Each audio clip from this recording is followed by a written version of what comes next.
नमस्कार। Good evening आप सभी देखने वालों को। मैं हूं आरजे काव्य, ओहो रेडियो से। जी हाँ, शाम के 7 बज रहे हैं और हिलमेल और ओहो रेडियो की ये खास पेशकश जहाँ पे हमने कोशिश करी है कि आपके लिए कोविड ओपीडी लाइव लेकर आए ताकि आप लोग अपने घरों पे सुरक्षित रहें और वहीं से आपके जो सवाल वगैरह हैं वो हम तक पहुंचे। हमारे जो डॉक्टर्स जो विशेषज्ञ हैं उस चीज को लेके वो बात करें और वो आपकी जो भी प्रॉब्लम है उनको एड्रेस कर पाए। अच्छी चीज ये है आज मौसम बड़ा कमाल का है। बड़े दिनों बाद पूरे उत्तराखंड में पहाड़ों में ओलावृष्टि और बारिश हुई है, तो अच्छे मौसम के अंदर घर के अंदर अच्छी बातें करने की कोशिश और आपकी सेहत, आपका जो स्वास्थ्य है वो अच्छा रहे, आपके अपनों का स्वास्थ्य अच्छा रहे, यही हम उम्मीद करते हैं, दुआ करते हैं। और इसी के साथ में आज के इस सेशन की शुरुआत कर रहे हैं, तो सबसे पहले वेलकम करना चाहेंगे डॉक्टर अजय शर्मा जी, जो कि डायरेक्टर हैं निर्मल आश्रम हॉस्पिटल ऋषिकेश से। तो सर, वार्म वेलकम आपका। Thank you sir, thank you. साथ में थैंक यू सर। दिव्यांग बंसल जी हैं, डॉक्टर दिव्यांग बंसल, जो कि ईएनटी स्पेशलिस्ट हैं ऋषिकेश से ही। तो आपका भी welcome. Thank you thank you. साथ में हमारे साथ में हिलमेल के एडिटर अर्जुन रावत जी हैं। आपका भी बहुत बहुत स्वागत। थैंक यू काव्य। और हमारे साथ अभी डॉक्टर एल एम उप्रेती जुड़ेंगे, जो कि इस समय अल्मोड़ा में है। और बता रहे थे कि काफी बारिश हो रही है वहां पे, फिर भी वो कनेक्ट करने की कोशिश कर रहे हैं। तो अभी कुछ देर में वो भी जुड़ेंगे। तो आज का सेशन हम शुरू करते हैं। हमने जुड़ा नहीं है ना। पहला सवाल मेरा डॉक्टर शर्मा से ही है। सर, किस तरह का सर्च देख रहे हैं? जैसे उत्तराखंड में लगातार केसेस बढ़ रहे हैं, तो ये क्या हम मान लें कि अभी, क्योंकि ऐसा माना जा रहा था कि 15 तारीख तक पीक आएगा इसका, वो तो मुझे नहीं दे उससे रहे। पहले इतने केसेस बढ़ना, क्या ये हमारे लिए खतरे की घंटी है? नहीं, खतरे की घंटी तो काफी समय से है। लेकिन शुरू से ही सब लोगों से ये अपील की जा रही थी कि सब लोग जो है डिस्टेंस बना के रखें, मास्क का यूज करें। ठीक है। लेकिन हम लोग उसमें लापरवाह होते जा रहे थे। असली वजह तो यही है कि लोगों की लापरवाही जो है उसकी वजह से ये हम आज इस स्थिति में पहुंच गए हैं कि सबको जो है इन्फेक्शन का डर है। और इसके बाद केसेस जो उत्तराखंड में खासकर जो बढ़े हैं, ये जो एक्टिविटी हमारी हुई है, जैसे हम कह सकते हैं कि कुंभ की एक्टिविटी थी। और उसके अलावा जो है, जो वापस हमारे माइग्रेंट वर्कर्स आए हैं बाहर से, लौट के आए हैं, तो उसकी वजह से गांव तक इस परेशानी के पहुंचने का, इन्फेक्शन के पहुंचने का खतरा जो है बढ़ गया है। हम अपने इससे उस पे लड़ रहे हैं। सरकार भी इसमें पूरा कर रही है, कोशिश कर रही है कि ये इन्फेक्शन आगे ना फैले। लेकिन फिर भी ऐसा लग रहा है कि अभी परिस्थिति जो है थोड़ी सी आगे हाथ से निकल चुकी है। ये कब है? सर, अब इसमें ही सर ये कि अब इसको कैसे मेकअप किया जाए या कैसे कंट्रोल किया जाए, ताकि ये जो सिचुएशन लगातार 7,000 से ज्यादा केसेस आ रहे हैं रोजाना बेसिस पे, उनको नियंत्रित करने के लिए अब क्या आपको ऐसे कड़े कदम लगते हैं जो सरकार उठा सकती है? हमारा इस उसमें कहते हैं सबसे अच्छी उम्मीद तो लॉकडाउन जैसी एक, या कोरोना कर्फ्यू कह रहे हैं जिसको आज हम, तो यही एक चीज है जो हमें बचा सकती है। तो सरकार के लेवल पे ही इसमें कदम जो है उठाने चाहिए। जी जी। क्योंकि इसमें जो है डॉक्टर। हमारा health, as a health worker हमारा बहुत कम रोल है इसमें। हम तो ट्रीट कर जी सकते हैं, जी। लेकिन परिस्थिति हाथ से जो बाहर निकलती चली आ रही है उसको कंट्रोल करने के लिए लॉकडाउन या इसी तरह का कर्फ्यू जैसी कोई व्यवस्था शुरू होनी चाहिए दोबारा। जी जी। जी। काव्य। इसी बीच हमारे साथ में डॉक्टर एल एम उप्रेती जी भी जुड़ गए हैं, जो कि फॉर्मर डायरेक्टर हैं मेडिकल हेल्थ उत्तराखंड अल्मोड़ा से। इस वक्त वो ओले पड़ रहे थे लेकिन गाड़ी के अंदर बैठ के सर ने ज्वाइन किया है, तो उसके लिए सबसे पहले थैंक यू सर। मैं बारह आप सबको मेरा नमस्कार। मैं इस समय धौलादेवी ब्लॉक में एक बाराकूना जगह पड़ती है, उस बाराकूना से थोड़ा आगे एक धर्मघर जगह है, उस जगह पे से आपसे बात कर रहा हूँ। आप सभी को मेरा नमस्कार इस वीडियो के माध्यम से आपसे जुड़ने के लिए। नमस्कार काव्य, नमस्कार अर्जुन। और सभी डॉक्टर जो इससे जुड़े हैं, मेरा नमस्कार। और जो सब बिल्कुल श्रोता जो भी नमस्कार। बिल्कुल। नमस्कार तो सर। आगे बढ़ते हैं। हिलमेल के फेसबुक अकाउंट पर तमाम सारे लोग इस वक्त जुड़े हैं। आरजे काव्य फेसबुक पेज पर भी, ट्विटर के ऊपर भी देख रहे हैं आप लोग अपने सवाल घर बैठे पूछ सकते हैं। इस कोविड जो ओपीडी लाइव है, इसका मकसद यही है कि हम लोग लगातार कह रहे हैं कि अपने घरों में रहिए। जैसे होता है ना, जब जिंदगी में जब भी आफत आती है हम घर की ओर देखते हैं, तो बस वही हम कह रहे हैं कि आप घर पे रहिए, वो सबसे सही जगह और सुरक्षित जगह है। इसीलिए हम आपके लिए ये सेशन लेके आए हैं। आगे बढ़ रहा हूँ। एक बेसिक सा सवाल है। पिछले साल अगर आप लोगों को ध्यान होगा, जिस वक्त पे मार्च के बाद में अप्रैल में आया, लोगों ने कहा जी गर्मी बढ़ेगी तो ये कम हो जाएगा, ऐसा होगा तो वैसा होगा। किसी ने कहते हैं जी सर्दी बढ़ेगी तो ऐसा होगा। अभी बाहर बारिश हो रही है, इसमें भी कुछ लोग गेस कर रहे होंगे कहीं बारिश में कम तो नहीं हो जाएगा या ज्यादा। तो ये एग्जैक्टली मौसम का कोई फर्क पड़ता है क्या डॉक्टर साहब इस पे? मुझे बोलना है जी प्लीज आप जी बोलिए, जी फिर अजय शर्मा जी से। जी आदि ऐसा था कि पहले जो और तरह के कोविड इन्फेक्शन आए थे, उसमें हम ये मान के चलते थे, या जो फ्लू आता था, स्वाइन फ्लू हो या बर्ड फ्लू में, कि ये धीरे धीरे जैसे जैसे गर्मी बढ़ेगी तो इसका प्रकोप कम हो जाएगा। लेकिन पिछले साल हमको जो अनुभव है कि ये होली के बाद ये जब गर्मी बढ़ी और गर्मी बढ़ने के साथ इसका प्रकोप भी बढ़ गया। तो ऐसा इस वायरस के साथ हम नहीं मानते कि गर्मी से ये बढ़ेगा। लेकिन कुछ तरह के वायरसेस ऐसे होते हैं जिनका ठंडी और गर्मी का उनका प्रकोप पड़ता जी जी। है। लेकिन इसमें ऐसा डॉक्टर कुछ नहीं है कि जी, डॉक्टर शर्मा आप कुछ कहना चाहेंगे इस पर? नहीं, मैं बिल्कुल अभी इस समय जो स्ट्रेन चल रहा है, पे म्यूटेंट चल रहा है हमारा, उसमें हम ये मान के चलते हैं कि ये ड्रॉपलेट इन्फेक्शन से फैल रहा है। लास्ट टाइम जो था, लास्ट ईयर, वो था कांटेक्ट सरफेसेस, इनसे हमें डर था। लेकिन ये हवा में ही वायरस फैल रहा है, तो इसलिए जो है मौसम का बहुत ज्यादा इसके ऊपर असर नहीं पड़ेगा। सिर्फ और सिर्फ लॉकडाउन जो है उससे हम इसके ऊपर कंट्रोल कर सकते हैं। जी अर्ली कांटेक्ट, अर्ली आइसोलेशन जो है उसको हम इससे बचाव कर रख सकते हैं हम। और जी एक सवाल मेरा, ये सोशल मीडिया के माध्यम से तमाम सारे लोग पूछते हैं, ये जो अभी टाइमिंग वगैरह बहुत सारे शहरों में या जिलों के अंदर कह लें कि मान लीजिए कि 12 बजे तक आप जो जरूरी सामान है वो खरीद पा रहे हैं, इस पे दो तरह के मत लोगों के आ रहे हैं। एक ये कि जब ये 12 बजे तक होता है तो आप मॉर्निंग से ही देखते हैं तो सब लोग एक साथ भीड़ लग जाती है चीजों को लेने की। कई बार लोग ये कहते हैं कि ये पूरे दिन अगर खुला रहे तो कम से कम लोग अलग अलग टाइम पे आएंगे तो एक जगह पे बहुत सारे लोग इकट्ठा नहीं होंगे। इसको कैसे देखते हैं आप, क्या सही तरीका हो सकता है? ये आपने बिल्कुल सही बात कही है कि हमें इस बारे में सोचना चाहिए, गवर्नमेंट को इस बारे में सोचना चाहिए। लेकिन ये प्रैक्टिकल पॉसिबल नहीं है।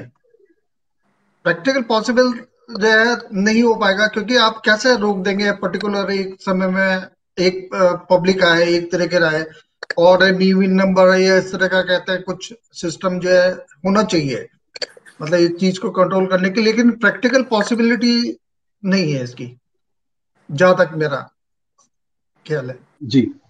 सर मैं डॉक्टर बंसल के पास आऊंगा, उससे पहले उप्रेती सर मेरा आपसे एक सवाल है जो इस समय सबसे ज्यादा कंसर्न भी है।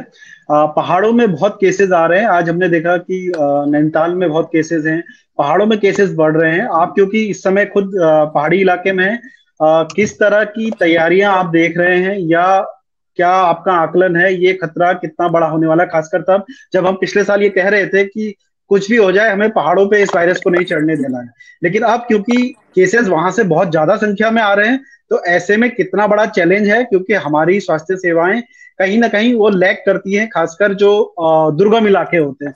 आप क्योंकि वहां पर हैं तो आप ज्यादा बेहतर बता पाएंगे। आज सुबह मैं देख रहा था आप काफी लोगों को मास्क भी बांट रहे थे, उधर पे दवाइयां भी बांट रहे थे। आपका क्या असेसमेंट है, आने वाले कुछ दिनों में पहाड़ों में क्या स्थिति हो सकती है? देखिए, जब मैं परसों आ रहा था इधर की तरफ तो मुझे दो जगह पुलिस ने रोका, और उनमें से एक जगह पे हमारे डॉक्टरों की टीम भी मौजूद थी, और वो सैंपल्स कलेक्ट कर रहे थे। मतलब किसी को भी बिना सैंपल दिए हुए वो आगे नहीं बढ़ने दे रहे थे। लेकिन उसमें रैपिड एंटीजन का वो टेस्ट कर रहे हैं, और हल्द्वानी से लेके पूरा अल्मोड़ा धौला देवी पहुंचने तक 2 बार मैंने ऐसा देखा कि वहाँ सैंपल कलेक्शन हो रहा था। क्योंकि मैं हरिद्वार से ही अपना सैंपल कलेक्ट करके चला था, तो उन्होंने मुझे मेरा सैंपल नहीं लिया, बस नाम पता लिख के छोड़ा। तो स्वास्थ्य विभाग की टीम है, मुझे कुछ वीडियो उसको मैं नहीं बना पाता वहां पे, तो डॉक्टर्स जो है वो पूरी तरह से मुस्तैद हैं वहां पर। आपके लमगड़ा ब्लॉक के डॉक्टर वहां पे मौजूद थे, उनके साथ और स्टाफ भी मौजूद थे।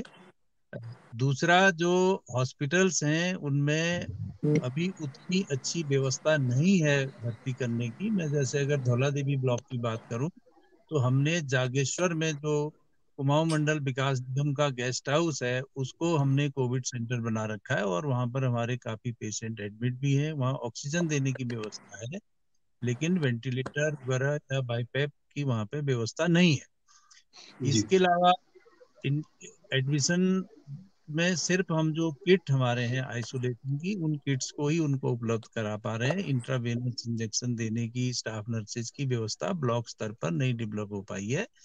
उसके लिए हमें डिस्ट्रिक्ट को रिफर करना पड़ रहा है। जैसे जी आज ही हमने 2 केसेस को रिफर किया बेस अस्पताल अल्मोड़ा में भर्ती करने के लिए। उनका जी ऑक्सीजन लेवल घट गया था, एक का 70 था, एक का 79 था। यद्यपि उनको जो है कोई जो रैपिड एंटीजन टेस्ट उनका निगेटिव आया, लेकिन जब हमने उसका एक्सरे किया तो एक्सरे में ये देखा कि इनमें कोविड की संभावना हो सकती है, क्योंकि सीटी स्कैन की व्यवस्था पहाड़ों में नहीं के बराबर है। जी सिर्फ मेडिकल कॉलेजों में इसकी व्यवस्था है। तो अगर इस तरह से हम देखें तो जो एडमिशन के बेड है उनकी संख्या हमको पहाड़ों में भी बढ़ानी बढ़ानी पड़ेगी। और अल्मोड़ा में ही कल मेरे ख्याल से 200 से ज्यादा केसेस पॉजिटिव आए थे, आज का आंकड़ा मुझे नहीं पता है। तो जी केसेस की संख्या पहाड़ों में भी बढ़ रही है। इधर धनिया के पास ही एक गांव है, उसमें पूरी एक गांव का पूरा ही कंटेनमेंट जोन बना हुआ है, तो उसको जी हम लगातार फॉलो कर रहे हैं।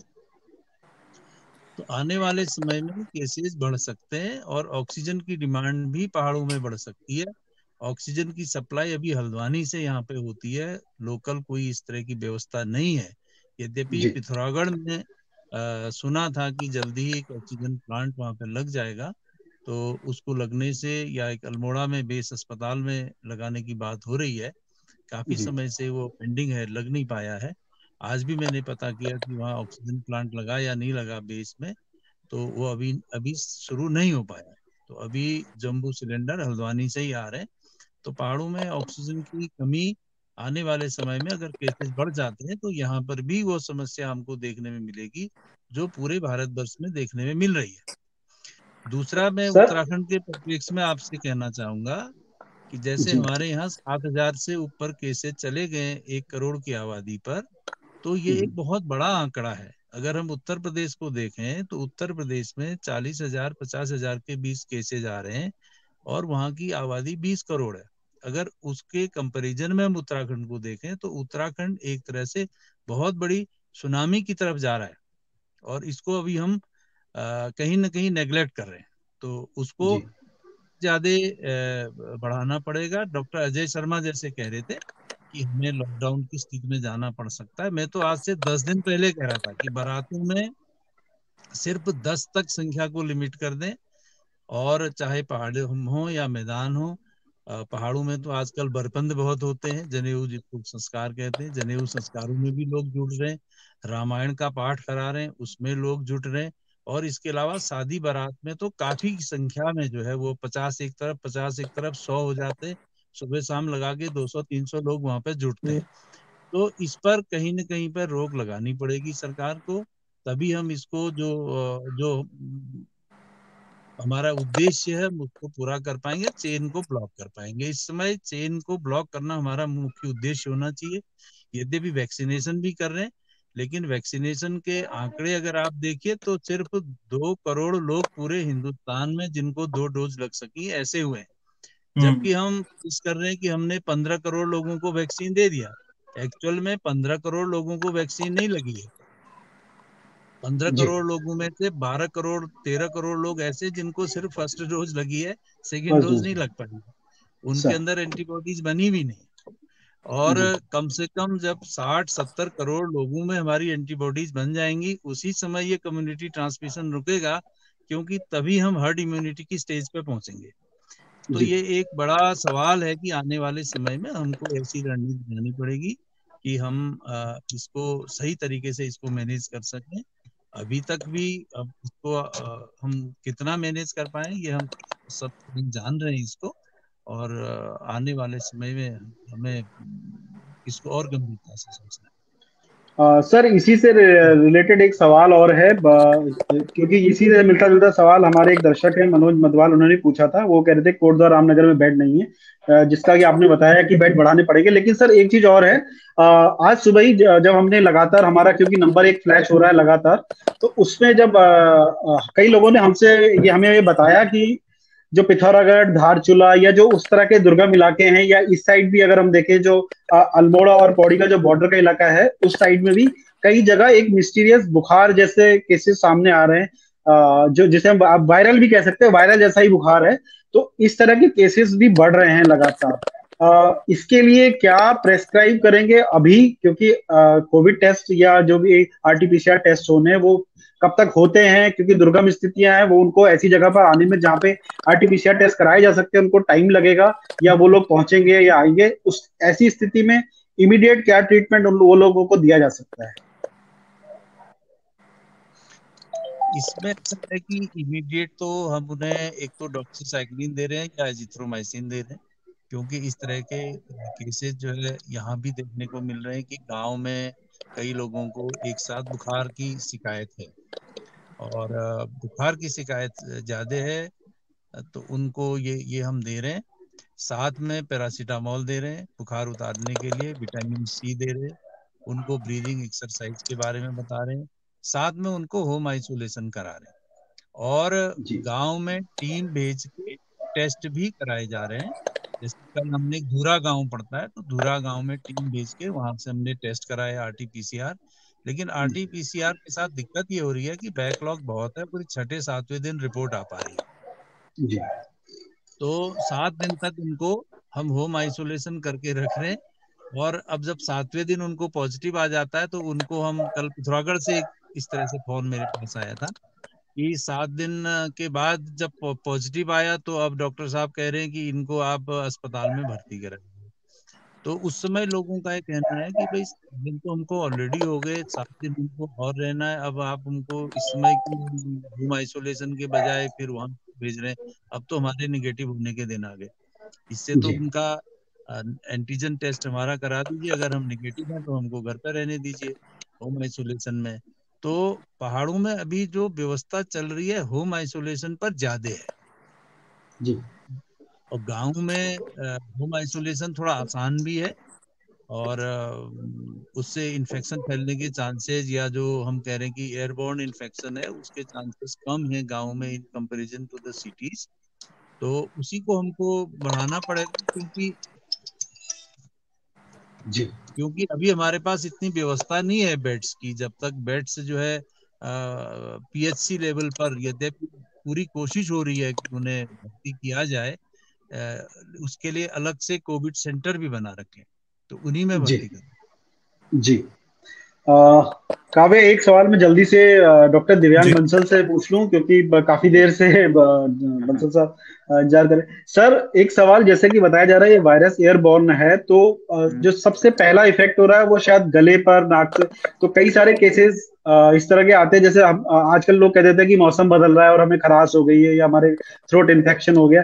तो कितने परसेंट केसेस में ये कोविड जैसे केसेस हैं, या ये सिर्फ इसको सिर्फ एक मौसमी संक्रमण मान के उसको छोड़ना ठीक रहेगा, या इसमें प्रिकॉशन लेते हुए पूरा कोविड प्रोटोकॉल फॉलो करने की स्थिति है? आपका क्या कहना है इस पर?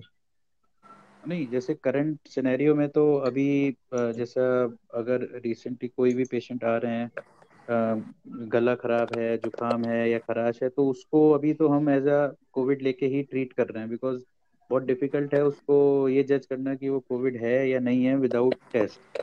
तो बेसिक जो जैसे सर ने बताया कि एजिथ्रोमाइसिन या डॉक्सीसाइक्लिन, आइवरमेक्टिन, ये तो उसको स्टार्ट कर ही देते हैं, बिकॉज ये तो जज करना बिल्कुल मुश्किल है जस्ट क्लिनिकली सिम्टम देख के कि कोविड है या नहीं। और ऑलमोस्ट जितने भी पेशेंट ओपीडी में आ रहे हैं उसमें 60 to 70% पेशेंट जो हैं वो उनको टेस्ट रिकमेंड, जिनको भी हो रहा है उनमें पॉजिटिव आ ही रहे हैं, वो चाहे वो माइल्ड सिम्टम्स हैं चाहे सीवियर सिम्टम है। तो सीजनल कहना तो इस समय बड़ा मुश्किल होगा, बिकॉज कभी कभी ऐसा हो रहा है कि माइल्ड सिम्टम लेके आ रहे हैं, आप क्लिनिकली देखते हैं तो कुछ ऐसा लगता नहीं है, एंड उनको टेस्ट रिकमेंड होता है बिकॉज फीवर नहीं उतर रहा है 4-5 डेज बाद, एंड वो पॉजिटिव उनकी रिपोर्ट आ रही है। और कुछ केसेस ऐसे भी आ रहे हैं, सीवियर टॉन्सिलाइटिस, फेरेंजाइटिस करके आते हैं, रिस्पॉन्ड कर रहे हैं बेसिक उससे एंटीबायोटिक से भी, बट अगेन उनका टेस्ट पॉजिटिव रहता है। तो करंट सिनेरियो में तो आप कोई भी माइल्ड जो भी सिम्टम्स हैं, चाहे माइल्ड हैं चाहे सीवियर, उनको विदाउट मतलब कोविड ही मान के ही ट्रीट करना पड़ेगा। सीजनल ऐसा एलर्जी करके तो नहीं कर सकते, बिकॉज थोड़ा सा ये होता है कि कुछ 2-3 दिन का ओवर मेडिकेशन कोई प्रॉब्लम नहीं है, रादर देन उसको इनिशियली फेज में स्टार्ट नहीं करें और मिस कर दें तो फिर उसको आगे डेवलप हो सकता है प्रॉब्लम पेशेंट। बट ये है कि हाँ, मोस्टली जो केसेस हैं वो माइल्ड टू मॉडरेट लेवल पे ही हैं, और विद इन मतलब फीवर जो है 6-7 डेज तक भी रह रहा है, किसी किसी में 8-10 डेज तक भी चल रहा है। बट ठीक है, अगर टाइमली वो इंटरवेंशन कर रहे हैं तो रिकवर हो रहे हैं पेशेंट। जी okay, so doctor Ajay Sharma sir, आपके पास आ रहा हूँ, बात कर रहा हूँ। आज जब अभी थोड़ी देर पहले अर्जुन जी कह रहे थे, तकरीबन आज की डेट में 7,000 केस आए हैं, 7,000 से ज्यादा, और आमतौर पे पिछले 10-12 दिन का देखिए तो 5,000 प्लस हैं। देहरादून जैसे जो बड़े जिले हैं, यहाँ पे उधम सिंह नगर, नैनीताल, वहाँ और स्पेशली 2-2 हजार, 1-1 हजार, 1,5-1,5 हजार हरिद्वार, ऐसे केस उनमें आ रहे हैं। एक टर्म है जिसको कहते हैं ना, व्हाट वेंट रॉन्ग। पहली दफा जब कोविड हुआ पिछले साल, हम कह सकते हैं कि शायद किसी को जानकारी नहीं थी या लेट मालूम चला, लेकिन इसकी सेकेंड वेव आएगी, ये पलट के आएगा, ये तो मालूम था। और हमें मालूम भी था कि हमारी जो पब्लिक है वो कितने लायक हैं और कितने नालायक हैं। तो उसके बावजूद वो कंट्रोल करने में कहाँ पे गड़बड़ हुई, या तैयारियों में कहाँ गड़बड़ हुई। जिन ऑक्सीजन के लिए हम अभी चक्कर लगा रहे हैं, जिन बेड्स के लिए हम अभी भाग रहे हैं, जिन उनके लिए 5 दिन में 10 कमरों का हॉस्पिटल बना दो अभी हो रहा है, क्या ये सितंबर, अक्टूबर, नवंबर, दिसंबर उस टाइम पे नहीं हो सकता था? या हम सब चिल मोड पे चले गए थे कि हो गया अब तो? क्या हुआ है? लास्ट टाइम जब हमारा ये कोविड का लॉकडाउन हुआ था और उसके बाद जो है जो भी डेवलपमेंट रहे हमारे, उस समय में क्या हुआ कि हमने गवर्नमेंट दोनों तरफ से मानता हूं मैं, लोगों की बहुत बड़ी लापरवाही है। गवर्नमेंट की ठीक है, तैयारियां जो थी वो उन्होंने बीच में जो है थोड़ी सी स्लो कर दी तैयारियां। हमारे यहाँ डैमेज कम हुआ, मतलब मोर्टेलिटी जो थी बहुत कम रही। तो उससे क्या हुआ कि एक तरह की गलतफहमी लोगों में पैदा हो गई कि वो लोग इसको बहुत लाइटली लेने लगे इसको।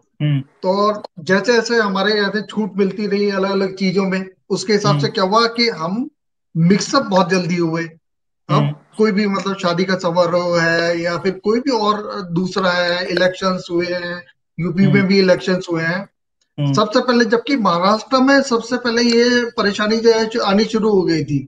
उस समय हम लोगों को जो है सतर्क हो जाना था, दोनों लेवल हो जाना था, गवर्नमेंट लेवल पे भी और लोगों के लेवल पे। लेकिन हम लोगों ने उस समय ध्यान नहीं दिया इतना। हम लोग जो है फिर भी जो है अपने एंजॉयमेंट में सब लोग लगे रहे।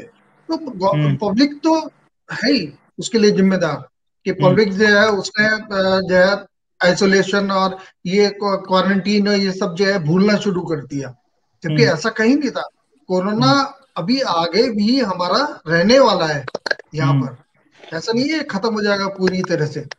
ये है कि वैक्सीन के बाद हो सकता है हम जब पूरे कहते हैं देश में वैक्सीन अच्छी तरह से कर दें लोगों की, उसके बाद जो है हम श्योर हो जाए इस बात के कि हम जो है आगे जो है नहीं बढ़ेंगे। मैं क्योंकि अपनी फैटर्निटी का देखता हूँ कि डॉक्टर्स जो थे वो क्या थे कि डॉक्टर्स भी शुरू में जितनी रूटीन सर्जरी थी, हमारा रूटीन वर्क था, वो सब खत्म हो गया, बिल्कुल रुक गया था उस समय। लेकिन हम क्या हुआ, हमने सर्जरी फिर नॉर्मल शुरू कर दी। तो समाज जैसे जैसे सोसाइटी हमारी जो है धीरे धीरे वो होती रही, डील देती रही, उस हिसाब से हमारा डॉक्टर्स भी हमको लगा कि हम जो है ठीक होते जा रहे हैं। कोई ये कोरोना बहुत ज्यादा बड़ी बीमारी नहीं है, कोई वो नहीं करेगी, ज्यादा नहीं बिगाड़ेगी। अब हिंदुस्तान की कहते हैं अगर देखा जाए तो जो भी रीजन रहा कि बीसीजी वैक्सीनेशन कहा गया है कि इसकी वजह से अच्छा रहा है यहाँ पे, या हिंदुस्तान के लोगों की इम्यूनिटी बहुत अच्छी होती है, इसीलिए बहुत बढ़िया इसको जो है कहा गया कि नहीं सब हिंदुस्तान में कुछ नहीं करेगा। जबकि ये हमारी एक तरह से अब जो आंकड़े आ रहे हैं उस हिसाब से ये प्रूव हो रहा है कि ये हमारी गलतफहमी थी। तो कम्युनिटी हेल्थ जो होती है, इसका कंसेप्ट जो है सिर्फ गवर्नमेंट हॉस्पिटल जो है या गवर्नमेंट डॉक्टर्स या एम्प्लॉइज जो होते हैं वो लोग तो कर रहे हैं इस चीज को, लेकिन बाकी जो प्राइवेट हॉस्पिटल्स हैं या ये है, ये कम्युनिटी हेल्थ की तरफ ज्यादा ध्यान नहीं देते।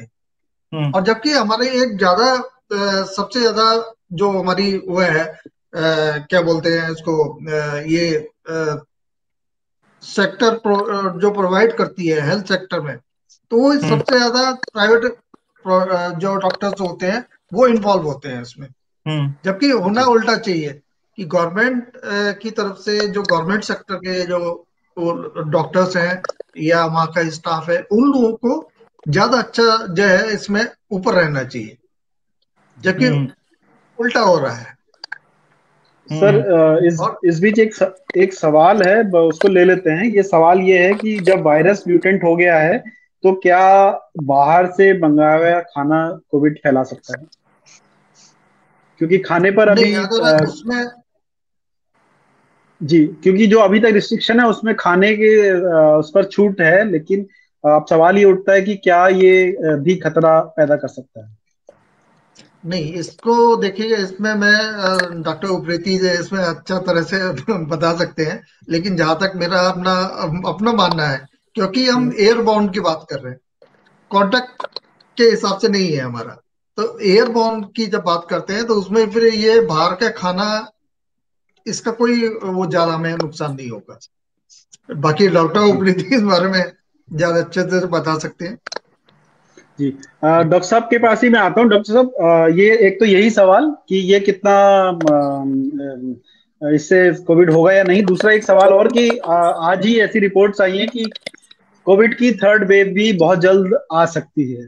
तो ऐसे में जब हम पहली के बाद दूसरी से ही लड़ने के लिए तैयार नहीं है, तो और तीसरी वेव आने को तैयार हो गई है, तो कितना बड़ा खतरा आप देख रहे हैं? और खासकर हमारा कंसर्न जो है वो ये है कि पहाड़ों पर बहुत, क्योंकि स्वास्थ्य सेवाओं की स्थिति किसी से छिपी नहीं है, ऐसे में पहाड़ों पर सबसे ज्यादा खतरा है। क्या कहेंगे सर? अर्जुन जी, देखिए ऐसा है, जो डॉक्टर अजय शर्मा ने से आपसे पूछा था कि भोजन से कितना जा सकता है, और खास वो जो हम भोजन जो है वो मंगा रहे हैं बाहर से। तो इसमें ऐसा है कि जो ये भोजन लाने वाले होते हैं, एक तो उनसे हमको खतरा है, वो जब डिलीवर करते हैं किस तरह से डिलीवर करते हैं। दूसरा, तो सभी को पता है कि जो वायरसेस होते हैं वो अमूमन 60 डिग्री सेंटीग्रेड पे मर जाते हैं, उससे आगे वो वायबल नहीं रह सकते। तो खाना अगर गर्म है, और या जो बाहर से खाना आ रहा है हम उसको गर्म करके खाएं, तो इसके फैलने की जो वो काफी कम चांसेस होंगे। और अभी हम ये भी निश्चित तौर पर नहीं कह सकते कि ये सिर्फ एयरबॉर्न ही है, ये एयरबॉर्न के अलावा ड्रॉपलेट इन्फेक्शन से भी ये फैलता ही है। और अगर स्नीजिंग से भी फैलेगा, तो 3 तरीके से ये फैल रहा है, टच से भी फैलेगा। तो तीनों पॉसिबिलिटीज को हमको ध्यान में रखते हुए आगे आगे बढ़ना है। दूसरा सवाल क्या था आपका? जो सर दूसरा मेरा सवाल ये था कि कोविड की थर्ड वेव की बात की जा रही है कि तीसरी वेव भी आ सकती है। तो जब हम पहली और दूसरी के लिए तैयार नहीं थे, तो दूसरी के लिए तैयारी, तीसरी का खतरा कितना बड़ा है? और खासकर जब हम पहाड़ों की बात कर रहे हैं, एक दर्शक हमारे लिख रहे हैं कि आरटीपीसीआर 10 दिन पहले कराया था पहाड़ में, अभी तक रिपोर्ट नहीं आई। अब अगर पहाड़ों में ये स्थिति है तो उसके बाद तो ये खतरा अपने आप इसका आकलन किया जा सकता है। स्थिति पहाड़ में ही मैं नहीं कहूंगा, ये तो आरटीपीसीआर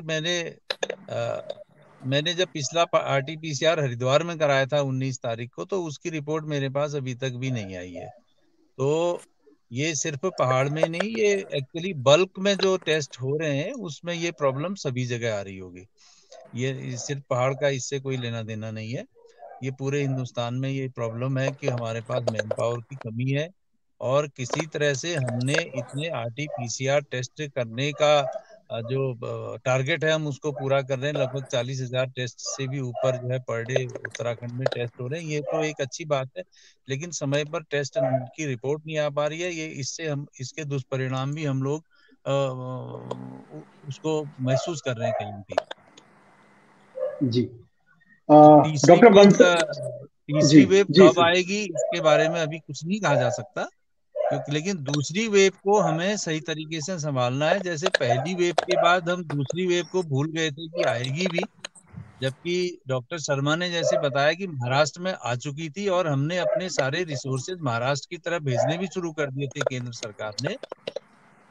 और हमने ये अनुमान भी नहीं लगाया कि महाराष्ट्र से ये वेव हमारे यहाँ आनी आनी है, और हम उसकी तैयारी हमने छोड़ दी। मुझे खुद इस बात का बड़ा ताज्जुब हो रहा है। और कि हमने उस बीच हरिद्वार में कुंभ भी किया, और कुंभ में पूरी भीड़ भी जुटी, 30 लाख लोग भी आए। इसी तरह से हमने चुनाव की रैलियां भी खूब की। इधर सल्ट में भी हमारा चुनाव हुआ, वहां भी खूब लोग आना जाना रहा। तो वास्तव में हम इसको भूल ही गए थे। उस तरह से गवर्नमेंट ने भी जो हमारे टारगेट्स होते हैं, परिवार कल्याण के टारगेट होते हैं, हमारा टारगेट अभी टीबी इरेडिकेशन प्रोग्राम का है 2024 तक, उसके टारगेट्स को पूरा करने में भी अपने डॉक्टर्स को लगा दिया। इधर डेंगू की भी ट्रेनिंग शुरू हो गई, क्योंकि डेंगू सीजन भी आएगा आगे को। इस साल डेंगू की वेव भी आनी है, उसके लिए भी हमको तैयार होना है। और मलेरिया के लिए भी तैयारियां चल रही हैं। तो बहुत सारी चीजें हैं। तो हमने अपने जो एनुअल टारगेट्स हैं उनको भी हमने ध्यान में रखने की कोशिश की, और गवर्नमेंट की तरफ से भी एक तरह से हम निश्चिंत जैसे हो गए थे कि अब हमारा नहीं आएगा। जबकि सामने हमारे पास महाराष्ट्र था। मैं सोच रहा हूँ कि ऐसी गलती जब हमने दूसरी वेव के लिए करी है, तो तीसरी वेव के लिए हम ऐसी गलती ना करें, ये मेरा कहना है। जी जी। और ये भी मैं एक सर। कहूंगा कि हमने जी हमने कुछ और टेस्टिंग सेंटर डेवलप करने चाहिए। मुझे याद है कि मैंने बड़ा प्रेशर देके मैंने एक आर्टिकल छापा था जो हिंदुस्तान में छपा था, कि किस तरह से हम जो है और अपनी टेस्टिंग को बढ़ा सकते हैं। तो सरकार ने उसके बाद निर्णय लिया, मैंने सरकार को फीडबैक भी दिया कि हमारे पास मुक्तेश्वर जैसा एक सेंटर है, और मुक्तेश्वर के डायरेक्टर साहब से मैंने खुद बात करी, क्या आप आरटीपीसीआर कर सकते हैं। उनके पास उस समय हमारे पास होता ना, बायो बायो सेफ्टी लेवल 2 की लैब्स उपलब्ध नहीं थी। तो बायो सेफ्टी लैब हमारे पास मुक्तेश्वर में उपलब्ध थी। तो उसके बाद मुझे बड़ी खुशी हुई जब हमारी सरकार ने निर्णय लिया कि मुक्तेश्वर में टेस्टिंग शुरू कराई। उससे पहले इन्होंने आईवीआरआई बरेली में शुरू कराई। फिर मैंने एक और दिया था कि जो हमारा एक पटवा डांगर का वैक्सीन इंस्टीट्यूट है, जिसमें किसी जमाने में वैक्सीन प्रोडक्शन होता था। मैं इवन हर्षवर्धन जी को भी मैंने केंद्र में लेटर लिखा, हमारे सांसद अजय भट्ट जी के माध्यम से। मैं काबी जी आपको भी इसको संज्ञान में लेना चाहूंगा। आज भी हम कोशिश करें, हमारे पास 103 एकड़ जमीन स्वास्थ्य विभाग की वहां पर है, जहां इतना हमारा एंटी रेबीज वैक्सीन बनता था। और 2003 से 1903 से लेके 1975 तक, जब तक हमारा स्मॉल पॉक्स इरेडिकेशन नहीं हो गया, तो that was a very Pioneer centre for the vaccine production against small pox. उस वैक्सीन सेंटर को आज बिल्कुल रुइंड हो गया है वो।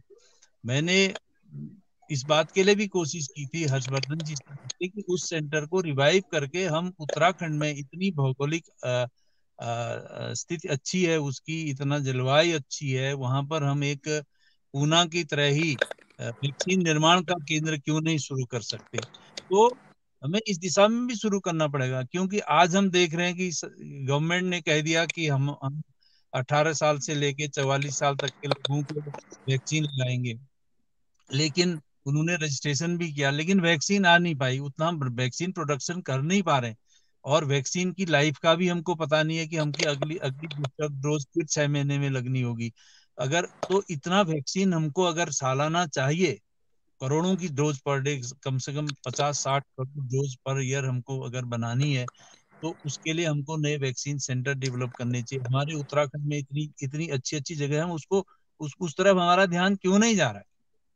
मुक्तेश्वर में भी स्मॉल पॉक्स वैक्सीन बनती थी, और मुक्तेश्वर का इंस्टीट्यूट भी आज अपनी जो उसके जो जो तब किया करते थे वो अब नहीं कर रहे, वहाँ वेटनरी का रिसर्च नहीं हो रहा है, तो उसको भी हम डेवलप कर सकते हैं। इवन मुक्तेश्वर में भी हम वैक्सीन का उत्पादन शुरू कर सकते हैं, पटवा डांगर को नए सेंटर के रूप में विकसित कर सकते हैं। तो वो कहीं ना कहीं हमें उसके लिए प्रयास करने होंगे, पॉलिटिकल प्रयास भी करने होंगे, और सोशल लेवल पर भी, और आवाज भी उठानी पड़ेगी कहीं से। मैं देख रहा हूँ कि पब्लिक की तरफ से सिर्फ ऑक्सीजन की मारामारी की आवाज उठ रही है, लेकिन लोग आगे आ नहीं रहे। आज मैं पढ़ रहा था, अनूप नौटियाल जी का एक ट्विटर था कि किसी ने 3,000 सिलेंडर डोनेट किए लोगों को ऑक्सीजन के, लेकिन उसके बाद वो ठीक होने के बाद उनको लगा नहीं है। तो इस तरह से एक सोशल ताना बाना भी, हमको अपनी तकलीफ भी देखनी है, लेकिन दूसरे की तकलीफ भी देखनी पड़ेगी। जब तक हम इस तरफ नहीं बढ़ेंगे तब तक हम इसको कंट्रोल करने में पूरी तरह से सफल नहीं हो पाएंगे जो है। तो इतने ऑप्शंस हमारे पास हैं। धन्यवाद जी। अब हम कुछ सवाल जल्दी से ले लेते हैं। एक सवाल डॉक्टर बंसल आपके लिए कि अगर इसे 3-4 दिन से गले में खराश है तो क्या कोविड टेस्ट कराना चाहिए या किसी और तरीके से उसको फिलहाल देख लेना चाहिए? एक सवाल ये है। अच्छा, नहीं, एकदम 3-4 दिन से खराश है तो डायरेक्टली तो हम कोविड पे जाने की जरूरत नहीं है। सी मेनली अगर आपको फीवर आ रहा है, अच्छा, एक इम्पॉर्टेंट, बहुत पहले भी पिछले साल भी था ये फैक्टर और अब भी आ रहा है कि लॉस ऑफ स्मेल। बहुत लोग आ रहे हैं हमारे पास, तो बहुत ऑलमोस्ट कोई दिन नहीं जाता कि जब नहीं आए पेशेंट, कि सडन लॉस ऑफ स्मेल हो रही है, कि एकदम से टेस्ट चेंज हो रहा है या स्मेल लॉस हो रही है। तो वो तो एक इक्वलेंट आज के सिनेरियो में इक्वलेंट टू आरटीपीसीआर ही मान रहे हैं कि अगर कोई नॉर्मल पेशेंट है, पर्सन है, और सडनली उसकी लॉस हो रही है स्मेल, तो वो तो पॉजिटिव ही मानेंगे। बट खराश गले में 2-3 दिन से नहीं, एकदम आरटीपीसीआर नहीं, वैसे ही जैसे सर ने बोला बैकलॉग इतना चल रहा है, आप टेस्ट आज कराओगे। इवन पहाड़ों की बात नहीं है, प्लेन्स में भी 8-8 दिन 10-10 दिन नॉर्मली रिपोर्ट लग रही है। जब तक वो रिपोर्ट पॉजिटिव अगर आती भी है तो आपके ऑलरेडी 1 वीक निकल जाते हैं, आप ठीक भी हो जाते हो। तो वो रश करने से, पैनिक करने से कोई सिचुएशन हैंडल नहीं होगी। हाँ, अगर कोई भी सिम्टम इनिशियली आप अपने डॉक्टर से कंसल्ट करें। अगर फीवर है, इंक्रीजिंग पैटर्न पे है, कुछ भी साथ में कफ हो रहा है, ब्रीदिंग डिफिकल्टी, अगर आपको 3-4 दिन के बाद ऐसा लग रहा है despite of medicine increasing pattern पे है, तो देन डेफिनेटली जाएंगे। बट ऐसे रश करना, अपने आप जाना विदाउट कंसल्ट की मेरे खराश है और आरटीपीसीआर टेस्ट करा लो, तो वो कोई उसका लॉजिक नहीं होगा। जैसा कि सीजनल फेरेंजाइटिस, एलर्जिक फेरेंजाइटिस भी साथ में परसिस्ट कर सकता है, तो बेस्ट यही है कि आप अपने खुद डॉक्टर ना बन के अपने जो भी डॉक्टर हैं उसको कंसल्ट करें। एंड अगर वो सजेस्ट कर रहे हैं अदर सिम्टम्स को देख के भी, तो देन आरटीपीसीआर सजेस्टेड है। ऐसे 2-3 दिन की खराश में बिल्कुल नहीं करता। जी। लेकिन इसमें मैं एक चीज ऐड करना चाहूंगा, अगर किसी को खराश हो रही है तो मास्क जरूर पहने, हाँ, और वो तो डेफिनेटली। खांसने से पहले अपना पूरी प्रिकॉशंस ले, और हो सके तो अपने आइसोलेट कर ले। हो सकता है उसको आज गले में खराश है, कल उसको बुखार भी आए, परसों उसको कोई और सिम्टम भी डेवलप हो, तो बिल्कुल, इसलिए ये तो अपने लेवल पर भी, और ये बहुत जरूरी है। डेफिनेटली बिल्कुल। डॉक्टर शर्मा, एक सवाल आपसे। अब जब क्योंकि ये संक्रमण तेजी से फैल रहा है तो ऐसे में ये तो सजेशन दिया जा रहा है कि डबल मास्क पहने या जितना हो सके घर से ना निकले। एक इसमें एक स्थिति ये बनती है कि जो लोगों को अर्ली, जिनको सिम्टम्स आ भी रहे हैं, वो शायद तब तक खुद को आइसोलेट करने में हिचक रहे हैं जब तक कि उनको उनको लगता है कि टेस्ट रिपोर्ट आ जाए, उसके बाद में पॉजिटिव या नेगेटिव हो, उसके बाद में आइसोलेशन में जाऊंगा। तो इसके लिए क्या आप कहेंगे आप लोगों से कि उनको किस तरह का प्रोटोकॉल फॉलो करना चाहिए? अगर अर्ली सिम्टम्स आते हैं तो तुरंत आइसोलेशन, उसके बाद के क्या क्या चरण होने चाहिए? देखिए, जैसा कि बताया डॉक्टर प्रीति ने अभी सबको बताया कि रिपोर्ट आने में बहुत समय लग रहा है। तो एक तो सबसे अच्छी बात यह है कि सबसे बड़ी बात कि आपको पैनिक कभी किसी भी सिचुएशन में नहीं होना चाहिए। पैनिक तो मतलब हमसे वैसे भी कहा जाता है लाइफ में कि पैनिक नहीं होना चाहिए। तो बुखार अगर इन्फेक्शन हो भी गया तो उसके बाद क्या होना है? तो इसलिए जो है, आप अगर ट्रीटमेंट सही ढंग से लेंगे, अर्ली डिटेक्शन है, अर्ली आइसोलेशन है और अर्ली ट्रीटमेंट है, तो आप ऐसा करिए कि आप अपना पैनिक किसी भी कंडीशन में मत होइए। सबसे पहले तो ये हमें ध्यान रखना पड़ेगा, क्योंकि मैंने ये देखा है कि बहुत अच्छे अच्छे इस बार इस सेकेंड वेव जो आई है, इसमें लोग बहुत जल्दी पैनिक हो रहे हैं। मतलब थोड़ा सा भी बुखार आएगा, अब उसका रीजन स्पष्ट नहीं है हमें कि कहाँ जो है वो हमारे को कितना हार्म पहुंचाने वाला है, वो इन्फेक्शन किस तरह का है। तो कंफर्म हुआ नहीं, उससे पहले ही लोग पैनिक हो जाएंगे और ऑक्सीजन सिलेंडर और रेगुलेटर, उसका मास्क जो है वो होर्डिंग करनी शुरू कर देंगे बहुत सारे लोग। और बेड जो होते हैं, आइसोलेशन बेड है, ऑक्सीजन बेड है, आपका आईसीयू बेड है, ये लोग बाग क्या कर रहे हैं, इसको ऑक्यूपाई कर ले रहे हैं। तो इससे जो हमारी जो जिन लोगों को नीड है इसकी, वो लोग नहीं पहुंच पा रहे हैं वहां तक। तो यहाँ पे मैं क्या कहूंगा कि अच्छे जो ऊंची पोस्ट पे हैं या अच्छे लोग हैं, या जिनके पास जो है ये सुविधाएं आसानी से मिल सकती हैं, वो लोग क्या करते हैं कि तुरंत जो है ऑक्यूपाई करना चाह रहे हैं उसको, बेड को या सुविधा को। तो ऐसा नहीं है, जिसको रिक्वायरमेंट है, आप ये समझिए कि हमारे जो रिकवरी रेट है, ऐसा नहीं है रिकवरी रेट बहुत ज्यादा हमारा डाउन हो गया। लास्ट टाइम 98% से ऊपर था रिकवरी रेट, और इस बार जो है रिकवरी रेट अभी भी बहुत सारी जगह पे तो 92%, 93% तक रिकवरी रेट है। डॉक्टर उप्रीति इस बारे में सही ढंग से बता सकते हैं। तो ऐसा कुछ नहीं है कि एकदम जम जो है पैनिक हो जाए। इस चीज को हमें सबसे पहले ध्यान रखना पड़ेगा कि पैनिक ना हो। हाँ, अर्ली आइसोलेशन करना चाहिए हम लोगों को, जहां हमें लग रहा है कि कोई हल्का सा बुखार आ रहा है, क्योंकि आइसोलेशन में दो चीजें होती है हमें। एक तो हम रेस्ट मिल जाता है हम लोगों को, और दूसरा ये है कि पैनिक जो होती है, फीलिंग अब होती है, वो हट जाती है हमारे अंदर से। तो आइसोलेशन करने से पैनिक जो है हमारी उसकी स्थिति कम होगी। और उसके बाद क्या है, हमारा को ये भी ध्यान रखना पड़ेगा कि स्टीम इनहेलेशन और ये नेबुलाइजेशन, जिन लोगों को श्वास संबंधित बीमारियां हैं, जिन लोगों को, उन लोगों को इसको फॉलो करना चाहिए। और हमें भी ध्यान रखना चाहिए कि जब भी हम घर में एंटर करें, तो बाकी सब ठीक है, हम हाथों को, हैंड सैनिटाइजेशन है, तो उसमें हाथों को धो लें या साबुन से, जैसे कि पहले 20 सेकंड के लिए कहा जा रहा था, अब 40 सेकंड के लिए कहा जा रहा है कि हमें ध्यान रखना चाहिए। और दूसरा, एक स्टीम हमें जरूर लेनी चाहिए जब भी हम घर के बाहर से अंदर घर में प्रवेश कर रहे हैं। हमें स्टीम बहुत जरूरी है हमारे लिए। तो स्टीम है या गार्गल्स हैं, ये दोनों चीजें हमारे लिए बहुत जरूरी है, इन पे ध्यान रखेंगे। और तीसरा एक हमारा जो है कि हमें आइसोलेशन में क्या करते हैं लोग, उसको मास्क पहना देते हैं मरीज को, और खिड़की दरवाजे बिल्कुल बंद कर देंगे। ऐसा बिल्कुल नहीं होना चाहिए। उसको कम से कम एक कमरे में आपने आइसोलेट करा है, उसके बाद ऐसा ना करें कि उसको उस कमरे में भी मास्क बना के उसको बैठा रहे हैं। ऐसा करने से थोड़ी गड़बड़ी हो सकती है। डॉक्टर प्रीति बता सकते हैं इसके बारे में कि मास्क जो है वो क्या कर रहे हैं कि, अब मैं बहुत आपको आज की घटना बताता हूँ कि मेरे घर में काम करता है एक वर्कर है, उसकी वाइफ को बुखार हो गया। मैंने उसने मेरे को बताया कि 4 दिन से, 4-5 दिन से ये क्या हो रहा है कि ये घर में जो है बच्चा भी सोता है वहां पर, वो मास्क लगा के सोती है उसके साथ।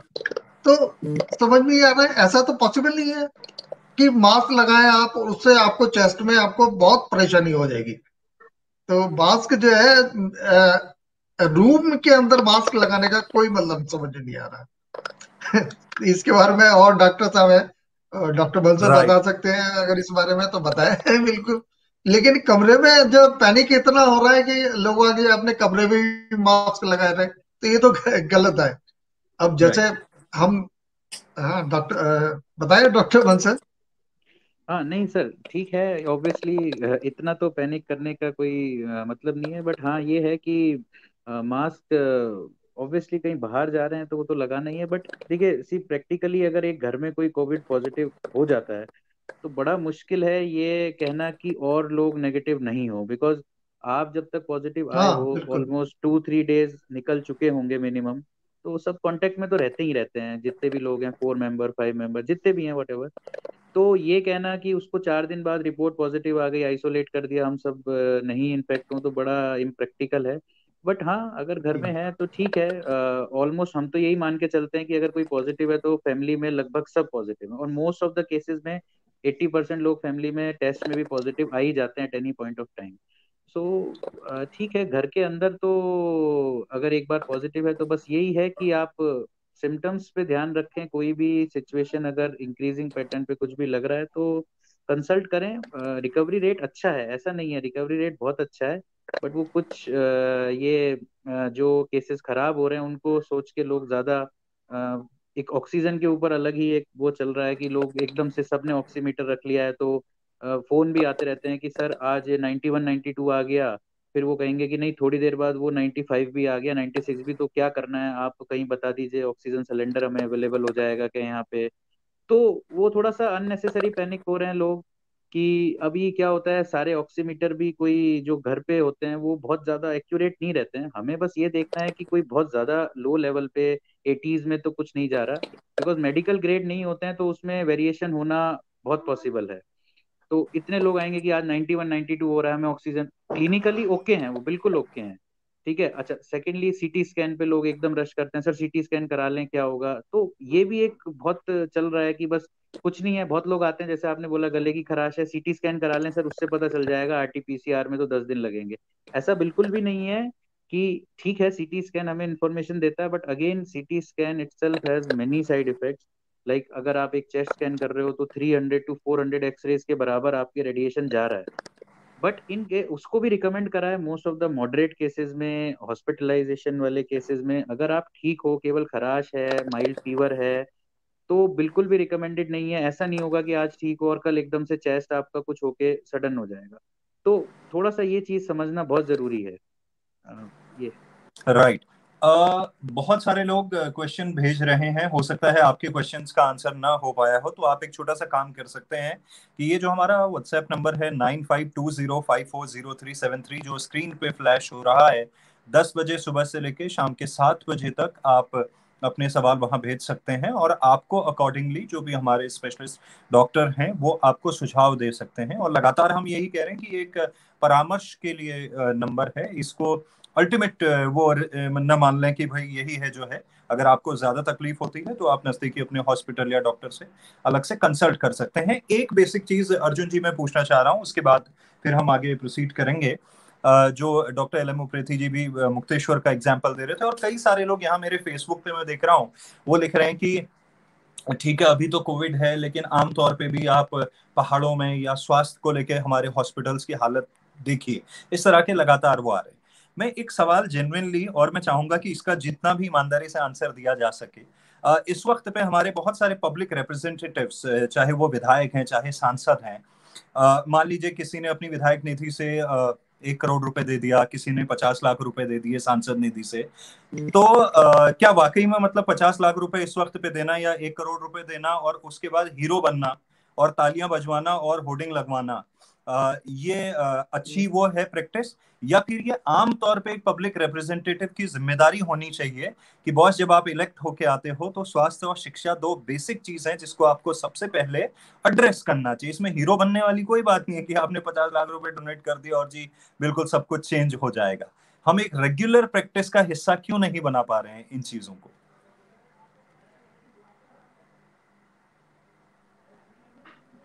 उप्रेती जी आपका माइक ऑफ है। हाँ, इसमें मैं कहना चाहूंगा कि आज मैंने भी कुछ ऐसा देखा था, और जो जो भी पैसा सांसद निधि से या विधायक निधि से मिल रहा है वो पैसा पब्लिक का ही है। और लेकिन इसमें उनको हीरो बनने वाली जैसी कोई बात नहीं होनी चाहिए। दूसरा, स्वास्थ्य के सेक्टर में और शिक्षा के सेक्टर में वास्तव में आज से पहले कोविड ने हमको जरूर ये बताया कि यह सांसद और विधायक निधि का पैसा जो है ये इस क्षेत्र में भी यूज किया जा सकता है। इससे पहले कभी किसी विधायक ने या सांसद ने अपनी जिम्मेवारी नहीं समझी कि स्वास्थ्य सेवाओं के विकास के लिए भी हम इस पैसे को यूज करें। मैं अपने अनुभव के आधार पर इस बात को बता रहा हूँ आपको। मैंने कभी रिक्वेस्ट भी की हो, क्योंकि मैं सीएमएस भी रहा हूँ, सीएमओ भी रहा हूँ, कभी मैंने रिक्वेस्ट भी की हो किसी सांसद से या विधायक से कि हमें इस बात के लिए थोड़े पैसे की जरूरत है या हमको इस इक्विपमेंट की जरूरत है, तो इससे पहले कभी ऐसा नहीं हुआ। हाँ, आज जरूर जो है वो पूछ भी रहे हैं। कई विधायकों के आज फोन भी आए थे और उन्होंने इस बात को कि भाई आपके जैसे धौला देवी के अस्पताल में यहाँ के विधायक हैं, उन्होंने पूछा था कि किस किस इक्विपमेंट की जरूरत है, हम आपको क्या दे सकते हैं, वो हमको बताइए। तो वो खुद परचेज करके वो उसको डोनेट करेंगे। अभी अभी इस पर क्लियर कट गाइडलाइन नहीं जारी हुई है कि क्या वो सीएमओ को देंगे, वो परचेज करेंगे, या विधायक फिर किस तरह से टेक्निकल कोई बना के कैसे, क्योंकि परचेजिंग के भी अपने नियम होते हैं। अभी उन्होंने पूछा है, इसका मतलब लोग शहर से उसको देने को तैयार हैं। जो सरकार ने जो निर्णय लिया है कि विधायकों का पैसा इसमें लगाया जाएगा, वो इसके लिए तैयार भी है और पर ये ऐसा होना भी टाइमिंग, चाहिए। कई बार ऐसा नहीं लगता कि टाइमिंग, मतलब पब्लिक के लिए तो तनाव है, इनके लिए चुनाव है, उस चक्कर में तो नहीं हो गया ये? अब ये तो देखिए, पॉलिटिशियन तो अपने स्तर से ही सोचते हैं और लेकिन बात जो भी है, पैसा पब्लिक का है और पब्लिक के काम आए, और जिस समय जरूरत है, जरूरत के समय अगर कोई चीज काम आती है तो उसका हमको स्वागत ही करना चाहिए। उसको, उस पर मैं नहीं समझता कि हमें किसी तरह से इस तरह का हम बयान दें कि चुनाव आने वाले हैं। चुनाव आते ही हैं, चुनाव हर 5 साल में आते हैं, ये तो सभी को पता है, आएंगे ही। बिल्कुल बिल्कुल सही कह रहे हैं सर आप। उत्तराखंड में जो सबसे बड़ी समस्या है वो पलायन है, और उसके पीछे का जो सबसे बड़ा कारण है वो शिक्षा और स्वास्थ्य ही है। अगर पिछले 20 सालों में हम इन अपनी दो मूलभूत समस्याओं को एड्रेस नहीं कर पाए तो इसका मतलब है कि कहीं ना कहीं गड़बड़ है। तो ये एक कोरोना एक ऐसा मौका है जिसमें हमें अपनी प्रायोरिटी को पिन करने की जरूरत है, और खासकर शिक्षा और स्वास्थ्य, इन दो पर सबसे ज्यादा फोकस करने की जरूरत है, क्योंकि ये सबका अधिकार है कि उनको अच्छी शिक्षा मिले, उनको अच्छा स्वास्थ्य मिले। सर एक सवाल, क्योंकि अब हम इसके अपने इस सेशन के आखिरी चरण में हैं। अब जबकि गांव में वैक्सीनेशन भी एक चैलेंज है, जब आप देखते हैं कि हमारे यहाँ जो स्थितियां, क्योंकि जब आप कोई वैक्सीनेशन के लिए कई कई ऐसे गांव हैं जो बहुत ही सुदूर गांव है, वहां के लोग अगर वैक्सीनेशन के लिए भी आएंगे तो उनको, कई लोगों को बहुत कई लंबी दूरी तय करके आना पड़ेगा, पैदल वो लोग आते हैं। उसके बाद वैक्सीनेशन के बाद जाने में कई तरह की परेशानी। तो क्या क्या ऐसी व्यवस्था नहीं होनी चाहिए कि वैक्सीनेशन अगर डोर टू डोर डिलीवरी जिसे हम कहते हैं, क्या इस तरह की व्यवस्थाएं की जा सकती हैं? क्या हमारे संसाधन इसमें पूरी तरह से कह सकते हैं कि तैयार है, हम कर पाएंगे ऐसा? खासकर मैं सुदूर गांवों की बात कर रहा हूँ जहाँ सड़क संपर्क नहीं है और वहां जाने में काफी लंबा टाइम लगता है। इसमें किन किन सेक्टर की हम मदद ले सकते हैं? जैसे कई बार हम देखते हैं कि हम आईटीबीपी की हेल्प लेते हैं, हम सेना की हेल्प लेते हैं, हम दूसरे फोर्सेस की हेल्प लेते हैं। तो क्या, खासकर वैक्सीनेशन की बात कर रहा हूँ मैं, वैक्सीनेशन एक जरूरी फैक्टर है। अगर हम, जहां हम इलाज नहीं दे पा रहे हैं या जहां हमारे लिए चैलेंज, अगर हम उनको टाइमली वैक्सीन दे दें तो हम शायद वहां पे रोक सकते हैं उस चीज को करने इस से। पर मेरा ये कहना है कि मुझे एक्सपीरियंस है स्मॉल पॉक्स का। मैं कल अपने घर में दिखा रहा था कि ये मेरे जो स्मॉल पॉक्स के स्कार है बाएं हाथ के फ्रंट साइड पे, और स्मॉल पॉक्स वैक्सीन ऐसे लगती थी, और हमको प्राइमरी स्कूल में वो वैक्सीन लगाई थी। और उस समय जो मल्टीपर्पज हेल्थ वर्कर थे, द्वितीय पंचवर्षीय योजना की शायद बात रही होगी, सन 61 65 66 में मुझे लगा था स्मॉल पॉक्स का वैक्सीन। तो आज मल्टीपर्पज वर्कर वाला सिस्टम समाप्त हो गया है, और मल्टीपर्पज वर्कर जो थे वो स्कूलों में जा जाके वैक्सीनेशन का काम उस समय किया। हम उनको कहते उस समय लोकल लैंग्वेज में भेदुआ कहते थे, भेदुआ आ गया। और माँ भी डराती थी जो है कि भेदुआ भेदुआ को बुला देंगे अगर ज्यादा हल्ला काटोगे या शरारत करोगे तो, है नहीं है। तो अब आज के समय में क्योंकि हमारी प्राइमरी हेल्थ सेंटर पर अच्छी व्यवस्था है, मैंने आज देखा कि काफी तरह से मदद भी मिल रही है, और जो गाड़ियों की व्यवस्था भी हो जाती है। कल ही जैसे मैं, ये तो बहुत अच्छा टाइम हो गया कि मैं धौला देवी में हूँ और मुझे पहाड़ की सिचुएशंस का भी बड़ी अच्छी तरह से जानकारी है। और तो मैं कहना चाहूंगा आपको, कल हमने 6 जगह पर वैक्सीनेशन के सेशन लगाए हैं, और उन जगहों पर हमारे वर्कर्स जाएंगे, वहां वैक्सीनेशन करेंगे और जो सेकेंड डोज वैक्सीन की चल रही है उसको लगाने के लिए।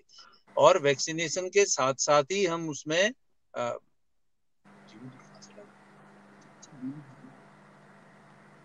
और वैक्सीनेशन के साथ साथ ही हम उसमें रैपिड एंटीजन टेस्ट की भी वहां पे व्यवस्था कर रहे हैं और आरटीपीसीआर सैंपल लेने की व्यवस्था कर रहे हैं।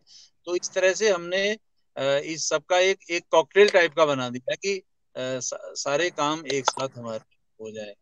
और इस तरह से कम्युनिटी में साथ में दवाएं भी जा रही है और जो हमको होम आइसोलेशन, अगर किसी का पॉजिटिव आ गया, होम आइसोलेशन की किट्स भी उसको दे रहे हैं और होम आइसोलेशन में भी उसको करें, साथ में फॉलो भी कर रहे हैं कि फोन के माध्यम से या ग्रुप जो बना देते हैं उन ग्रुप के माध्यम से हमारे डॉक्टर्स रिपोर्ट भेज रहे हैं कि हाँ ठीक है, आज उसकी स्थिति ऐसी है, उसकी स्थिति ऐसी है। और आज ही मैंने देखा कि उनमें से 2 लोग निकल के आए कि जिनको की ऑक्सीजन लेवल गिर रहा था, और वो जब, क्यों ऑक्सीजन नापने की सुविधा गांव में हर जगह पे नहीं है, वो पीएचसी पे आके नपवाया तो एक का जो है 70 आया हुआ था, तो उसको हमने ऑक्सीजन रखा 2 घंटा, लेकिन जब पर नहीं आया तो उसको अल्मोड़ा भेजने की व्यवस्था करी। अल्मोड़ा हमने बात करी वहाँ के सीनियर्स से कि ये पेशेंट्स को हम भेज रहे हैं, जो जो रिफरिंग का एक्चुअल सिस्टम होता है उसको भी हम फॉलो करने का पूरा प्रयास कर रहे हैं। और दूसरा पेशेंट हमने, वो उसकी सांस फूल रही थी, तो उसको उसको ऑक्सीजन नापा तो 79 निकला। तो मेरा ये कहना है कि गांव में जो लोग आइसोलेशन में हैं, अगर उनको सांस लेने में दिक्कत हो रही हो, तो आजकल जो हमारी अटल बिहारी ग्राम सड़क योजना है, तो उसके अंतर्गत जो है सारे गांव लगभग जुड़ गए। पहाड़ों में भी एक बड़ी अच्छी व्यवस्था हो गई है और गाँव में जीपें भी अवेलेबल है। लोग आ जाते हैं, सेंटर्स तक आने में उतनी ज्यादा परेशानी नहीं थी जितना कि मैंने अपने बचपन में देखा। हमने तो काफी काफी दूर तक लोग पैदल जाते थे, लेकिन आज लोग 4-5 किलोमीटर के दायरे में पैदल चल के रोड साइड तक पहुंच जाते हैं, ये अच्छी बात है। और 108 की सुविधा हमारे बहुत बढ़िया हो गई है। तो अभी लगभग लगभग 270 के लेवल 108 सेवाएं हमारे उत्तराखंड में चल रही हैं। 132 एम्बुलेंस तो अभी हाल में ही आई है, तो उनके माध्यम से भी हमको पेशेंट्स को एक जगह से दूसरी जगह भेजने में कोई दिक्कत नहीं हो रही है। और हर पेशेंट को भेजने के बाद हम उसको हाइपोक्लोराइड सॉल्यूशन से सैनिटाइज भी उसको कर रहे हैं। तो अपनी तरफ से पूरे प्रयास हो रहे हैं कि वो जो जो पेशेंट है, अगर कोई पॉजिटिव है तो दूसरे को फैला ना सके और उसको सही समय पर हम उन सेंटर्स पे पहुंचा दें। और सेंटर को, नए सेंटर डेवलप होंगे और उसके लिए जो सांसद और विधायक निधि से पैसा आ रहा है वो पैसा मैं समझता हूँ कि उसमें खर्चा किया जाए। और जिन सीएचसी पे बेड्स की कमी है आने वाले समय में, तो उनमें ऑक्सीजन की व्यवस्था, जम्बू सिलेंडर लगा के उसको, अगर, क्योंकि हर जगह तो हम ऑक्सीजन प्लांट नहीं लगा सकते, लेकिन कम से कम डिस्ट्रिक्ट हेडक्वार्टर पर ऑक्सीजन के प्लांट्स लग जाए। मैं आपको बताना चाहूंगा, जब मैं अल्मोड़ा में सीएमएस था तो मैंने एक बार ऐसी मीटिंग में, एनएचएम की मीटिंग में बात को उठाया था कि आप जो है कम से कम डिस्ट्रिक्ट हेडक्वार्टर पर जो है एक ऑक्सीजन प्लांट लगा दें, क्योंकि ऑक्सीजन के लिए बड़ी किल्लत होती है। मैं तो कभी कभी अपनी प्राइवेट गाड़ी से जब हल्द्वानी जाता था तो उसमें ऑक्सीजन सिलेंडर खाली ले जाता था और उनको भर के ले आता था। तो इस तरह की आज हमको जिला लेवल पर कम से कम ऑक्सीजन के प्लांट डेवलप करने चाहिए, और ये जो तभी ये पैसे का सदुपयोग हो पाएगा जो हमको सांसद और विधायक निधि से पैसा मिलेगा। राइट। आप ऑक्सीजन सिलेंडर की बात कर रहे थे, एक वीडियो अभी अभी सोशल मीडिया पे चल रहा है, टिहरी का ये वीडियो है। और उत्तराखंड के पुलिस के जवान जो है एक दुर्गम गांव में स्ट्रेचर पर ऑक्सीजन सिलेंडर पहुंचा रहे हैं। तो ये एक पॉजिटिव है जो बहुत उम्मीद बताती है। लेकिन सर, अब आप तीनों से एक सवाल मेरा और उसके बाद काव्य शायद कुछ कहना चाह रहे हैं। सर, इस समय इमीडिएट सॉल्यूशन क्या है? क्या सरकार को एक बड़े लॉकडाउन की तरफ, या हफ्ते दिन का या 15 दिन का लॉकडाउन जैसा फैसला, कड़ा फैसला कर लेना चाहिए? एक ये, क्योंकि सिचुएशन लगातार, केसेस बढ़ रहे हैं, डेथ की जो फिगर्स हैं वो लगातार बढ़ रही हैं, एक। और दूसरा, उसके अलावा क्या क्या अभी तुरंत कदम उठाए जा सकते हैं? आप क्योंकि एक्सपर्ट है तो आप ज्यादा बेहतर बता पाएंगे। इस पर मेरी तो ये राय होगी कि लॉकडाउन लगाना चाहिए, लेकिन पिछली बार की तरह नहीं कि आपने सारी रात के 12 बजे से लॉकडाउन लगा दिया और लोगों को जहां तहां छोड़ दिया। आवश्यक सेवाएं, जो अति आवश्यक सेवाएं हैं, उसको बरकरार रखते हुए आप जो है लॉकडाउन लगाना ज्यादा उचित है। ऐसा नहीं कि कोई पेशेंट है, क्योंकि इस समय पेशेंट्स भी बहुत हैं, उनके लिए दवाएं भी खरीदनी है और उनको एक जगह से दूसरी जगह पहुंचाना भी है, हायर सेंटर भी ले जाना है, मोर्टेलिटी भी हो रही है, तो उनके लिए भी व्यवस्था करनी है।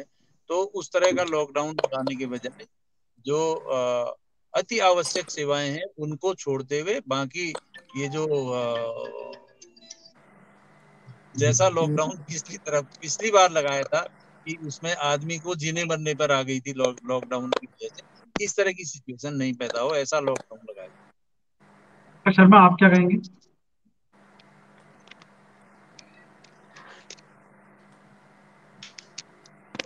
तो मैं सहमत हूँ डॉक्टर उप्रेती की इस बात से कि लॉकडाउन जो है उतना स्ट्रिक्ट नहीं रहना चाहिए। और क्योंकि उससे हमारा मूवमेंट जो होता है ना बहुत ज्यादा प्रभावित हो जाते हैं, तो इसलिए जो है हमें लॉकडाउन के विषय में करना चाहिए। लेकिन इसका वो जो हमारा सरकार जो इस समय कर रही है, कोरोना कर्फ्यू के नाम से कर रही है, तो उस तरह का लॉकडाउन होना चाहिए जिससे कि जो आदमी जितने मैक्सिमम पॉसिबल है उनको एक तो सुविधाएं मिले, खाना पीना जो है सब लोगों को पहुंचा रहे, दवाई की व्यवस्था हो। और जब हम स्ट्रिक्ट लॉकडाउन लगा देते हैं तो वो हमारी प्रभावित होती है ये व्यवस्था है। तो वहां पे हमें थोड़ा सा ये कदम सरकार की तरफ से ही उठाना पड़ेगा कि लगाएं, लॉकडाउन लगाएं, लेकिन उसका स्वरूप जो है उतना स्ट्रिक्ट नहीं होना चाहिए जितना पिछली बार हुआ। सर, क्योंकि टाइम कम है, लेकिन सर एक चीज ये भी तो है ना कि अगर हम लॉकडाउन में किसी तरह की रियायत देते हैं खासकर, तो कई लोग उस रियायत का बेजा फायदा भी उठाते हैं। मैं ही यही का एग्जांपल दे दूं। कुछ लोगों को देखा मैंने, रोज सुबह वो निकल जाते हैं। मैंने पूछा आप कहाँ जा रहे हैं, तो कह रहे हम बाजार जा रहे हैं। मैंने कहा सब्जी लेने जा रहे हैं, आप रोज सब्जी क्यों लाते हैं? कह रहे नहीं नहीं, हम तो माहौल देखने जाते हैं बाजार में। ये इस चीज पे कंट्रोल होना चाहिए। और ये तो लोगों के अंदर से अपना आएगा, इस तरह की भावना उनकी जागृत होगी कि वो लोग जो है इस तरह के ना करें, कोई काम ऐसा ना करें कि दूसरे लोगों की जान भी मुश्किल में डालें। और अपने परिवार के लिए तो वो करते ही है इस चीज को कि उनको अगर सपोज करिए हम बाहर जाएंगे, इन्फेक्शन आएगा, तो पर हमारा परिवार जो है प्रभावित हो रहा है उससे। तो यही सोच लें कि कम से कम बाहर जाए, ऐसे ऐसे कारणों की वजह से बाहर ना जाए कि मैं देखने के लिए जा रहा हूँ वहां पर, ये तो थोड़ा सा गलत हो जाएगा। राइट। तो बहुत दिलचस्प बातचीत रही और आज की ये जो बातचीत रही उसमें अच्छी चीज ये रही कि जो सवाल लोगों के कोविड को लेके थे वो तो थे ही, साथ में जो उत्तराखंड की पृष्ठभूमि या उत्तराखंड से रिलेटेड जो कुछ जेनेरिक सवाल आमतौर पे जिनका हम सामना करते हैं उनको भी आपने एड्रेस किया। आखिरी में जाते जाते आज के सेशन को क्लोज करते करते मैं एक सवाल पूछना चाह रहा हूँ। इसकी बात अक्सर आती है, मैं ट्विटर के ऊपर, फेसबुक के ऊपर, बहुत सारे लोग, अनूप नौटियाल जी का आपने जिक्र करा था कुछ दिनों पहले, उप्रेती जी उन्होंने ये लिखा था कि एक डेडिकेटेड अगर हेल्थ मिनिस्टर उत्तराखंड के पास होता, जो बात थी, तो क्या हम आज कोरोना है और कल को कोई और बीमारी हो सकती है, परसों कुछ, या इन जनरल भी, तो क्या हम अपने सिर्फ बाबा बद्री विशाल और बाबा केदार के नाम का फेसबुक पे लिख के कि ये रक्षा करेंगे करके बीमारियों को उनके भरोसे छोड़ सकते हैं, या फिर हमें वाकई में एक डेडिकेटेड हेल्थ मिनिस्टर की जरूरत है और उनकी टीम में कुछ डॉक्टर अजय शर्मा जैसे लोग या डॉक्टर एल.एम. उप्रेती जैसे तमाम सारे लोग उनको गाइड करने के लिए वो काम कर सकते हैं, या फिर बाबा बद्री विशाल और बाबा केदार से चल जाएगा हमारा प्रैक्टिकली? मेरा इसमें ये कहना है कि मैंने ऑब्जर्व किया कि केंद्र में जो हमारी सरकार है उसमें अगर हर्षवर्धन जो स्वास्थ्य मंत्री केंद्र के हैं उनको छोड़ दिया जाए, अगर वो स्वास्थ्य मंत्री कोई नॉन टेक्निकल आदमी होता तो शायद केंद्र में मोदी जी की सरकार में भी कोई ऐसे जो उनके 11 लोग हैं उनमें नहीं होता। और उत्तर प्रदेश में जो मोदी जी के नवरत्न हैं, उन नवरत्नों में भी कोई टेक्निकल आदमी नहीं है, शायद ये मेरी जानकारी है। और उत्तराखंड में भी जो पंच हैं, 5 हैं यहाँ पे जिनकी राय मेनली चलती है, तो उनमें भी कोई टेक्निकल आदमी नहीं है, और स्वास्थ्य मंत्री भी कोई उसमें नहीं है। तो मेरा ये मानना है कि उत्तराखंड को इस समय एक अलग से स्वास्थ्य मंत्री की जरूरत है। और दूसरा कि डॉक्टर्स की कोई टेक्निकल टीम जो है ऐसी होनी चाहिए जो इस पीरियड में, चाहे उसमें कम्युनिटी मेडिसिन के लोग हों, उसमें माइक्रोबायोलॉजिस्ट हो, या उसमें जो है फिजिशियंस हो, उसमें सोशल मेडिसिन के लोग हों, तो ऐसे लोगों की जो कुछ एडवाइजरी टीम जो है जरूर होनी चाहिए, या जो उनको समय समय पर उनकी राय लें भी, और उन उन वो राय दे भी सकें। टू वे कम्युनिकेशन भी बहुत जरूरी है। हमने देखा कि ब्यूरोक्रेसी में वन वे कम्युनिकेशन होता है, उसकी वजह से भी बहुत चीजें अटकी रहती हैं, फाइल मूवमेंट में बहुत टाइम लगता है। तो कुछ इस तरह का सिस्टम डेवलप करना चाहिए ताकि हम जल्दी से जल्दी चीजों को जो है एड्रेस कर सकें, और उन पर सही तरीके से सही निर्णय पर हम पहुंच सकें कि सिचुएशन को देखते हुए। जी, तो बातों बातों में समय कैसे बीत गया पता ही नहीं चला। ये सेशन 1 घंटा 10 मिनट के आसपास खिंच चुका है, और अब हम उसको वाइंड अप करते हैं। काव्य, आप कुछ कहना चाह रहे हैं?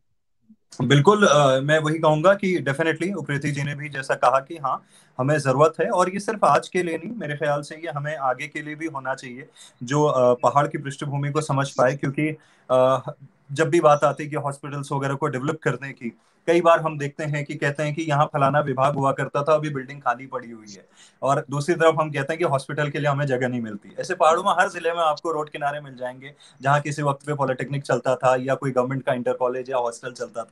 शायद उनको भी हम बेहतर कर सकते हैं, सो दैट कि हम हर थोड़ी थोड़ी जगहों पे इस तरह के हॉस्पिटल डेवलप कर पाए, ताकि हर व्यक्ति एम्स ऋषिकेश के चक्कर न लगाए, या वो हल्द्वानी के चक्कर न लगाए, या वो देहरादून के चक्कर न लगाए, या हरिद्वार या कोई ऐसे बड़े शहरों के चक्कर न लगाए। ये तो बेसिक है आई थिंक कि स्वास्थ्य और शिक्षा, उसको लेके हम कुछ अगर बेहतर कर पाए, और जैसा अर्जुन जी ने कहा कि पिछले 20 वर्षों में उस तरह का हम कभी एक इस तरह का मॉडल क्रिएट नहीं कर पाए हैं, तो चलिए पीछे नहीं कर पाए पर भविष्य में तो कर सकते हैं। तो आई थिंक उसकी तरफ हम सब लोगों को बढ़ना चाहिए, और पब्लिक का बड़ा कंट्रीब्यूशन मेरे ख्याल से ऐसी चीजों में रहता है कि जब आपके पब्लिक के रिप्रेजेंटेटिव जिनको आप चुनते हैं, सिर्फ उनको ठेकेदारी के लिए न चुने। क्योंकि अभी सचिवालय में हमारे एक व्यक्ति हैं, उन्होंने फेसबुक पे लिखा है, आमतौर पे हमारे जनप्रतिनिधियों का भी यही रहता है कि भाई पुल बनवा दो, कुछ ऐसे कर दो ताकि 2-4 ठेकेदारों को काम मिल जाए। थोड़ा हॉस्पिटल और थोड़ा इनकी तरफ भी हम फोकस पर करें, एक अच्छे समाज का निर्माण कर पाए। स्वस्थ रहेगा, स्वस्थ दिमाग रहेगा, शरीर अच्छा रहेगा, तो फिर तो बिल्डिंग भी बना लोगे, फिर कुछ और भी डेवलप कर लोगे, मेट्रो भी ले आओगे, सब कुछ कर लोगे। पहले बेसिक पे हम थोड़ा सा अच्छे से फोकस कर पाए। और कोविड को लेके ये एक जो मुहिम है हिलमेल और ओहो रेडियो की, आप 9520540373 पे व्हाट्सएप करके सुबह 10 बजे से शाम के 7 बजे तक जानकारी ले सकते हैं। बहुत बहुत धन्यवाद जुड़ने के लिए, और हर बुधवार और शनिवार को शाम को 7 बजे इसी तरह आप सब लोगों से मुलाकात होगी। शुक्रिया, थैंक यू।